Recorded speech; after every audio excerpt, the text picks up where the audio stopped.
যদি আফগানিস্তান আগামী 10 বছর এভাবেই অর্থনীতি চালাতে পারে, এখন তাদের যে অবস্থা, আগামী 10 বছর যদি আর নতুন করে যুদ্ধ বিগ্রহ না হয় এবং তারা যদি এভাবেই আরও 10 বছর তাদের ডাবল কারেন্সির অর্থনীতি চালাতে পারে, সুদহীন জাকাত ভিত্তিক ইসলামিক, আমাদের বিশ্বাস আগামী 10 বছরে দেখবেন তারা মার্কিন ডলারের উপরে আধিপত্য বিস্তার করেছে ইনশাআল্লাহ। ইনশাআল্লাহ। আমি ইকোনমিক্স নিয়ে পড়াশোনা করেছি ভাই, এমনি এমনি কথা বলতেছি না। অনলাইনে যারা আপনাদেরকে এইসব তালগোল মার্কা কথাবার্তা বুঝায়, যে কাগজের টাকা নিয়ে উল্টাপাল্টা কথা বলছে, ইলেকট্রনিক মানি নিয়ে উল্টাপাল্টা কথা বলতেছে, বিটকয়েন ক্রিপ্টোকারেন্সি নিয়ে কথা বলতেছে উল্টাপাল্টা, ভাই এগুলো আমরা জেনে বুঝে কথা বলতেছি, জেনে বুঝে পড়াশোনা করে এগুলোর উপর আমরা থিসিস করেছি ইউনিভার্সিটিতে, এগুলোর উপরেই। এমনি এমনি কথা বলতেছি না যে পেপার মানি আপনার পকেটে, আমার পকেটে যেটা আছে আপনার পকেটেও সেটাই আছে, এর ভিতরেও সুদ আছে। ইলেকট্রনিক মানি যেগুলো আমরা ইউজ করতেছি এগুলোর ভিতরেও সুদ আছে, অল্প হোক আর বেশি হোক। এর সামনে আসবে বিটকয়েন, ওইটার মধ্যে সুদের ভিতর উপর সুদ, তার উপর আসতেছে একটা সিস্টেম যেটা অলরেডি কয়েকটা কান্ট্রিতে অ্যাপ্লাই হয়ে গেছে, চায়নায়, উত্তর কোরিয়া, দক্ষিণ কোরিয়া ইত্যাদি কান্ট্রিতে। এটা হলো ক্যাশলেস সোসাইটি, মানে কোনো ক্যাশই থাকবে না সোসাইটির মধ্যে, ডিজিট থাকবে, খালি ডিজিট। মানে আপনি বলতে পারবেন না যে আমার 1 লক্ষ টাকা আছে, যদি বলি 1 লক্ষ টাকা আছে, টাকাটা আমার হাতে দেন দেখি, আপনি হাতে দিতে পারবেন না, দেওয়ার মতো কিছু নাই। ওইটা আপনার ডিজিটে থাকবে, নাম্বারে, ফিগারে, 1 লাখ এটা ফিগার। ইতিহাসে এমন কোনো কারেন্সি আসে নাই যেটা ধরাও যায় না, ছোঁয়াও যায় না, পকেটেও রাখা যায় না। এটা আসতেছে সামনে। যারা বুঝে না এগুলা, আমরা আক্রমণাত্মক কথা বলতে চাচ্ছি না, আল্লাহ পাক তাদেরকে হেদায়েত দান করুন। যারা বুঝে না তারা মনে করতে পারে এগুলো হচ্ছে ভবিষ্যৎবাণী, আদতে এইগুলা বর্তমান বিশ্বে চলতেছে, আমাদের সে সম্পর্কে জ্ঞান নাই। আমরা অনেকেই ক্যাশলেস সোসাইটি প্রতিষ্ঠার চেষ্টা করতেছি, এটার মধ্যে যতটুকু কল্যাণ আছে না তার চেয়ে বেশি অকল্যাণ আছে। যখন আমরা একটা জিনিস চালু হয়ে যায় তখন সবাই কিন্তু প্রতিবাদ করি না, যখন চালু হয়ে যায় তারপরে ওরা যখন ইসলাম বিরোধী এজেন্ডা বাস্তবায়ন করে তখন আমাদের টনক নড়ে। এক্সাম্পল দেই একটা, তাহলে বুঝবেন। আজকে ট্রান্সজেন্ডার নিয়ে যারা পেট্রোনাইজ করতেছে, পিছন থেকে ফান্ডিং করতেছে, এটাকে প্রমোট করতেছে, অনলাইন অফলাইন যেখানে ঢুকবেন খালি এগুলোই দেখা যাচ্ছে, এর পিছনে একটা সুদী এনজিওদের হাত আছে। কাদের হাত আছে? তো এখন সারা দেশে যখন এরা কারবার শুরু করেছিল তখন আমরা কিন্তু সবাই মিলে এইভাবে প্রতিবাদ করি নাই। আজকে যখন তারা একটা জিনিসকে প্রতিষ্ঠা করার চেষ্টা করতেছে ওদের স্বার্থে, ইসলামের বিপক্ষে, এখন আমাদের অনেকে টনক নড়তেছে যে আরে এ কি হচ্ছে, আমাদের মুসলমানদের বাচ্চারা এগুলো কি শিখতেছে। সমস্যা হচ্ছে আমরা সমস্যা আসলে শুরুতে বোঝার মতো ওই নূর, বাসিরা, হিকমা আমাদের এখনো পয়দা হয়নি। যেমন শেষে গিয়ে একদম কুলে, কি বলে ওটাকে, মাঝপথে গিয়ে যখন দড়িয়ে যখন নৌকা ডোবা শুরু করে তখন আমাদের হুঁশ ফিরে, আরে কি হচ্ছে এগুলো। আর সুদের সাথে সম্পৃক্ত না হলেও তো আমাদের ঘুম হচ্ছে না। বাংলাদেশের 64,000 গ্রাম বাংলা বলি না আমরা, 64,000 গ্রাম বাংলায় একাধিক সুদী এনজিও আছে, সবাই সুদী কারবার করতেছে। আমাদের মা বোনরা ওখানে সমিতিতে নাম লিখাচ্ছে, আমরাও নাম লিখাইছি অনেকে। কিস্তি শোধ করতে হচ্ছে, জমি বন্ধক রাখো, বাছুর বন্ধক রাখো, গরু বন্ধক রাখো। শেষমেশ ধনীরা ধনী হচ্ছে, গরিবরা গরিব হচ্ছে। কারণ আল্লাহ পাক এই কিতাবের মধ্যেই বলেছেন, সূরা বাকারার শেষের দিকে আছে যে ইয়া আইয়ুহাল্লাযীনা আমানু, হে মুমিনগণ, ইত্তাকুল্লাহ, আল্লাহকে ভয় করো, ওয়া যারু মা বাকিয়া মিনার রিবা, সুদ ছেড়ে দাও, ইন কুনতুম মুমিনিন, যদি মুমিন হয়ে থাকো, ওয়া ইল্লাম তাফআলু, সুদ যদি না ছাড়ো, ফাআযানু বিহারবিন মিনাল্লাহি ওয়া রাসূলিহি, আল্লাহ এবং তার রাসূলের সাথে যুদ্ধের ঘোষণা শুনে রাখো। আয়াত বুঝলেন? আয়াতটা কি বুঝলেন? আল্লাহ পাক বলছেন যারা সুদ খায় বা সুদ না ছাড়ে এরা আল্লাহ এবং তার রাসূল মুহাম্মদ সাল্লাল্লাহু আলাইহি ওয়াসাল্লামের বিরুদ্ধে অস্ত্র নিয়ে দাঁড়ায় আছে। তো আপনার আমার কল্যাণ হবে না ভাই দুনিয়ায়? পরকালে কল্যাণ হবে না? আমরা হাউজে কাউসারের পানি তো পাবো ইনশাআল্লাহ, আমরা কবরের উত্তর তো দিতে পারবো ইনশাআল্লাহ। আমাদের জন্য নবী সাল্লাল্লাহু আলাইহি ওয়াসাল্লাম সুপারিশ তো করবেন ইনশাআল্লাহ, সুপারিশ তো নবীজি করবেন, এটা ঠিক আছে, এটা তো ঠিক আছে। কিন্তু কোরআনে যে আল্লাহ পাক বললেন যে সুদ যদি তোমরা না ছাড়ো তাহলে জেনে রেখো তোমরা আল্লাহ এবং তার রাসূলের বিরুদ্ধে যুদ্ধ করতেছো। তো এখন এইটা আমরা কিভাবে আল্লাহ পাককে বুঝ দিব? দুনিয়াতে না বুঝ দিলাম, দুনিয়াতে হয়তো কারো ক্ষমতা আছে, জবানটা বন্ধ করে দিল, এই কথা বলতে পারবেন না, চুপ একদম। সম্ভব কি না? দুনিয়াতে হয়তো সুদের মহাজন যারা একত্রিত হয়ে দেখা গেল যে একে তো সরাইতে হবে রাস্তা থেকে, এ তো মারাত্মক কথা বলতেছে, সরাই না হয় দিল, হতেও তো পারে, ইতিহাসে হয় নাই এমন। তারপরে কারো হয়তো দুনিয়াবি স্বার্থ আছে, বুঝাচ্ছে আমার বউ আছে, বাচ্চা আছে, চাকরি বাকরি কেমনে ছাড়ি ইত্যাদি। তো সব না হয় বুঝলাম, আল্লাহ পাকের সামনে আপনি এখন কি বুঝটা দিবেন? রাসূলের সামনে দাঁড়ায় কি বুঝটা দিবেন?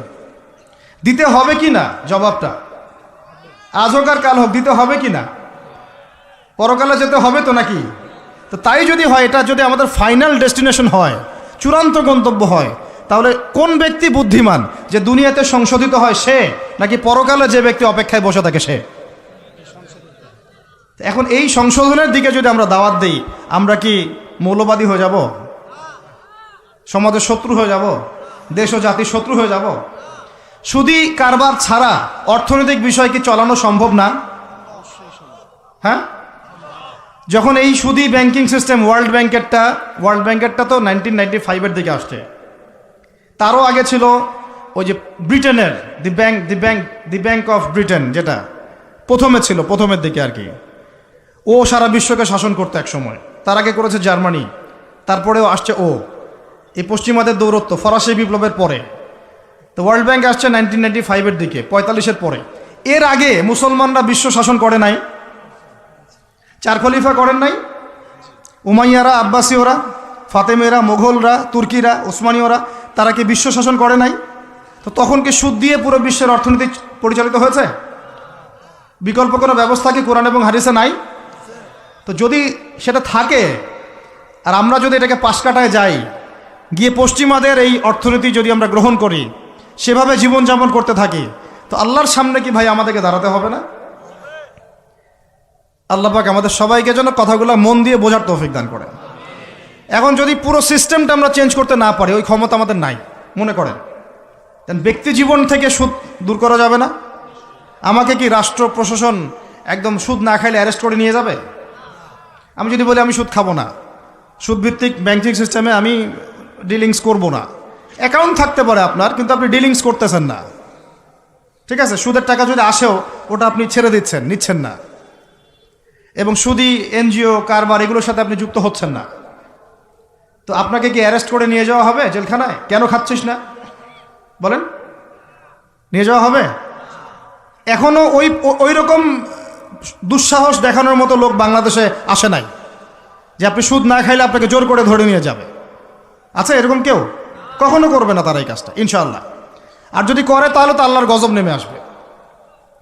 তো এখন তাহলে সুদ খাচ্ছে কে? আপনি, আমি নিজেই। কে খাচ্ছে তাহলে? আমরা নিজেরাই খাচ্ছি। হয় আমি খাচ্ছি, না হলে আপনি খাচ্ছেন, না হলে আপনার স্ত্রী খাচ্ছে, না হলে আপনার বাবা খাচ্ছে। অতএব সুদের মধ্য দিয়ে আমরা আল্লাহ এবং তার রাসূলের সাথে সরাসরি যুদ্ধ করতেছি। বদরের যুদ্ধে কি আবু জেহেলরা পরাজিত হয় নাই? উহুদের যুদ্ধে, খন্দকের যুদ্ধে, মুতা, ইয়ারমুকে, এই শতাব্দীর পর শতাব্দী আল্লাহ এবং তার রাসূলের বিরুদ্ধে যারা দাঁড়াইছে, তারা কি কখনো টিকতে পারছে? আজকে পশ্চিমারা সারা বিশ্বকে এভাবে সুদখোর বানিয়ে দিয়েছে, আর প্রত্যেকটা মুসলিম কান্ট্রি এর খপ্পরে পড়ে গেছে, বের হতে পারতেছে না। বের হওয়ার জন্য শুধু একটা জিনিস দরকার, একটা জিনিস, সেটা হচ্ছে আল্লাহ এবং তার রাসূলের প্রতি পরিপূর্ণ বিশ্বাস, ঈমান। এইটা আমাদের অর্জন হয় নাই, এটাই সত্য কথা। অর্জন যদি হতো তাহলে আমরা বিকল্প চিন্তা করতে পারতাম। তো আল্লাহ পাক আমাদেরকে বিজয় দিবেন, এটা প্রতিশ্রুতি দিয়েছেন। যে একটা নিয়ে কথা বলতে গেলে ভিতরে চলে গেছে, আমার সমস্যা এটাই, আলোচনা করতে গেলে একটু বেশি ভিতরে চলে যাই, পরে আর বের হতে পারি না। আপনারা কি আলোচনা বুঝতে পারতেছেন? আল্লাহ পাক আমাদেরকে প্রতিশ্রুতি দিয়েছেন যে তোমরা দুশ্চিন্তাগ্রস্ত হয়েও না, তোমরা টেনশন করো না, ভয় পেও না, হীনবল হয়েও না, আনতুমুল আ'লাউনা, তোমরাই বিজয়ী হবে এই দুনিয়াতে এবং আখিরাতে, তোমরাই বিজয়ী হবে, ইন কুনতুম মুমিনিন, যদি প্রকৃতপক্ষে মুমিন হয়ে থাকো। আমাকে বলেন, যারা আজান শুনেও নামাজে যায় না, এরা কি মুমিন? বলেন। আপনি মনে করছেন আমি জুমার নামাজ তো পড়ি, ঈদের নামাজ তো পড়ি। এমনও হতভাগা মানুষ আছে পৃথিবীতে যাদের নামাজ প্রথমবার তারা নামাজ পড়ে জানাজার নামাজ। আছে না ভাই? আল্লাহ পাক আমাদের সবাইকে 5 ওয়াক্ত নামাজি হওয়ার তৌফিক দান করেন, এবং কাজা নামাজ অনেকের আছে, আল্লাহ পাক সেগুলো আদায় করার তৌফিক দান করেন। আপনারা যখন হজ উমরা সফরে যাবেন, বেশি বেশি সেখানে নামাজ পড়বেন, কারণ ওখানে 1 রাকাত নামাজ হারাম শরীফে পড়লে 1 লক্ষ রাকাতের নেকি হয়, আর মদিনা মুনাওয়ারায় পড়লে, মানে হারামে পড়লে 1000 নেকি হয়। আর এই দুইটা আমরা খুব ভালো জানি, মিম্বরে আলোচনা হয় খুব, মাশাআল্লাহ, তাই না? তো নসিহত হচ্ছে ওখানে গিয়ে আমরা বেশি বেশি নামাজ পড়বো, নফল নামাজ, ঠিক আছে? কাজা নামাজগুলো হিসেব করে আদায় করার চেষ্টা করবো ইনশাআল্লাহ। তবে হাদিসে আরেকটা জায়গা আছে, ওইটা আমরা ভুলে গেছি। আরও একটা মসজিদ আমাদের আছে ভাই, যেখানে 2 রাকাত নামাজ পড়লে জীবনের সব গুনাহ মাফ হয়ে যায়। ওইটা আমাদের পাঠ্যপুস্তকে নাই, আমাদের চেতনায় নাই, আলোচনায় নাই, মিম্বরে নাই, খুতবায় নাই। সেই মসজিদ কোথায়? ওই মসজিদ কি আমাদের না ইহুদিদের?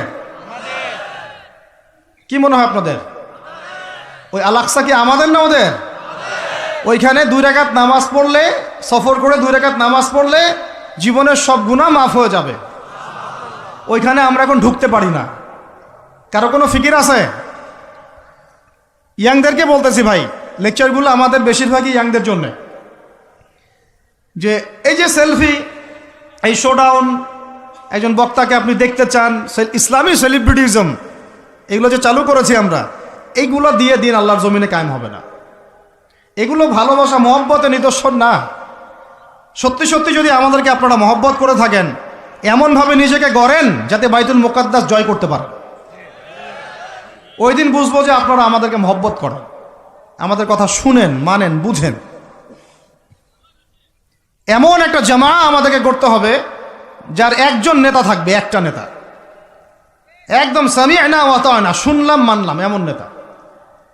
এত ইখতিলাফ, এত বিভক্তি চলবে না। মানে বিভক্তি, ইখতিলাফ থাকতে পারে মাসলা মাসাইলের ব্যাপারে, ফিকহি ব্যাপারে, কিন্তু এই এত দলীয় বিভক্তি থাকা যাবে না।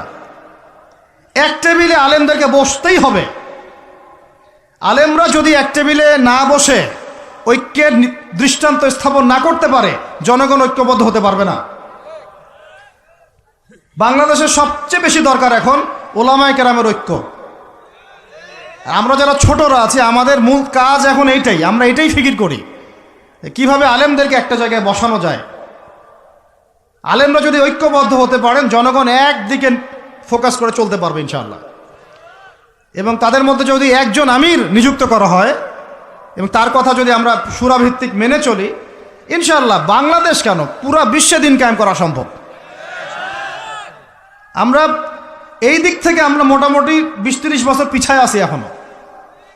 বুঝতে পারছেন না আমার কথা? এই দিক থেকে দেখেন, আল্লাহ নবী সাল্লাল্লাহু আলাইহি ওয়াসাল্লাম মক্কাতেও সাহাবীদের মধ্যে কখনো বিভক্তি হতে দেন নাই। একজন নেতা, তার আন্ডারে সব সাহাবীরা বায়াত করে আছেন হাতে হাত রেখে, ব্যাস যা বলবেন তাই। ডানে যাইতে বললে ডাইনে, বামে যাইতে বললে বামে। মার খাচ্ছেন, যদি নবীজি বলেন হিজরত করে চলে যাও, হিজরত করে চলে গেল আবিসিনিয়ায়, তাই না? আর যদি নবীজি বলেন সবর করো, সাবরান আলা ইয়াসির ফাইন্নামা ওয়াইদাকুমুল জান্নাহ, সবর করো, তোমাদের জন্য জান্নাত, সবর করতেছেন, মার খাচ্ছেন, তাও কোনো কথা বলতেছেন না। এইরকম সামি'না ওয়া আতা'নার জেনারেশন না থাকলে দিন কায়েম হয় না, যেটা আমাদের বিগত 50 বছর আমরা করতে পারি নাই। এটাই সত্য কথা। এটা করার জন্য সবার আগে আমাদের মনের হিংসা দূর করতে হবে। কি দূর করতে হবে? মনের হিংসা দূর করতে হবে, মনের অহংকার দূর করতে হবে, নিজেকে ছোট মনে করা শিখতে হবে। আমি ছোট মানুষ, বড়রা যে দায়িত্ব দিবেন সেটা পালন করব। আলেম ওলামার সহবতে থাকব, তাদের পরামর্শ চলব, আমাকে যেভাবে গাইড করেন সেভাবে চলব, যখন যে দায়িত্ব আসবে সেটা পালন করব। চিন্তা এরকম না থাকলে আপনি চলতে পারবেন না, বিদ্রোহী হয়ে যাবেন তখন। বেয়াদবি, এই যে প্রথমে একটা কথা বলছি, বেয়াদবি। আমরা অনেকেই বড় বড় বরেণ্য আলেমদের সাথে বেয়াদবি করছি। বেয়াদবি করছি, তাদের মানিজ্যত হানি করছি। অনলাইনে লাইভে চলে আসলাম, একটা কথা বলে দিলাম, একটা পোস্ট দিয়ে দিলাম, ভাবছি আমি ইসলামের বড় উপকার করে ফেললাম। আদতে আমি বিশৃঙ্খল একটা অবস্থা ছিল, আরও বিশৃঙ্খলতা বাড়ালাম।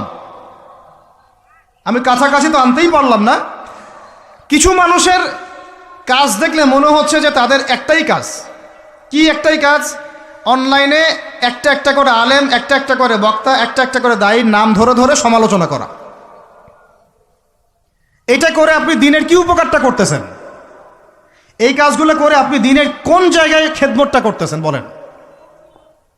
এতে করে মানুষের দিন সম্পর্কে, সেই আলেম সম্পর্কে, সেই বক্তা সম্পর্কে, সেই ওস্তাদ সম্পর্কে, সেই ইসলামী দল সম্পর্কে কি ভালো ধারণা সৃষ্টি হচ্ছে না খারাপ?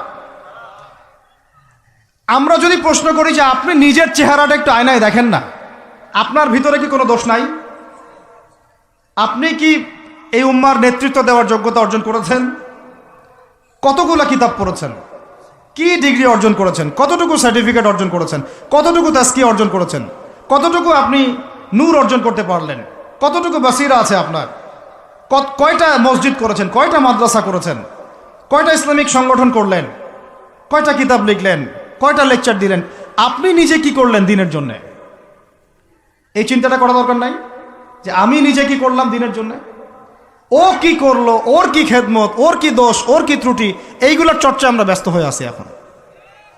তো এই একটা কারণে আমাদের ওলামায়ে কেরামদের মধ্যে ঐক্য হচ্ছে না দুর্ভাগ্যজনকভাবে। কারণ আমরা একটা শ্রেণী আলেমদের ইজ্জত ধোয়ার পিছনে লেগে গেছি আর কি। একজন আলেম না এটা ভুল করছে ভাই, আলেম মানুষ তো, কেন বেয়াদবি করতে হবে আপনাকে? কেন আপনাকে একটা সেশন করতে হবে? কেন একটা এটা করতে হবে, সেইটা করতে হবে? চুপ করে থাকেন আপনি। পারলে তার সাথে আপনি পার্সোনালি দেখা করেন, তার কাছে যান, তার কথার পিছনের কারণটা খুঁজে বের করার চেষ্টা করেন। ইসলামের খেদমত এগুলো হচ্ছে না, তো ওইদিকে যেতে যাচ্ছি না। একটা রিকোয়েস্ট করবো আপনাদেরকে যে আমরা সবাই একটা দায়িত্ব কাঁধে নেই, যে এই উম্মতকে বিজয়ী করার জন্য আমারও কিছু দায়িত্ব আছে। আপনার দায়িত্ব নেই ভাই? এখন আপনি আয়নার সামনে আজকে রাত্রে দাঁড়ায় অনেস্টলি সততার সাথে দাঁড়াবেন, দাঁড়ায় আপনার চেহারা আয়নায় দেখবেন, দেখে চিন্তা করবেন যে আসলে আমি আজ পর্যন্ত এই উম্মাকে কি দিয়েছি।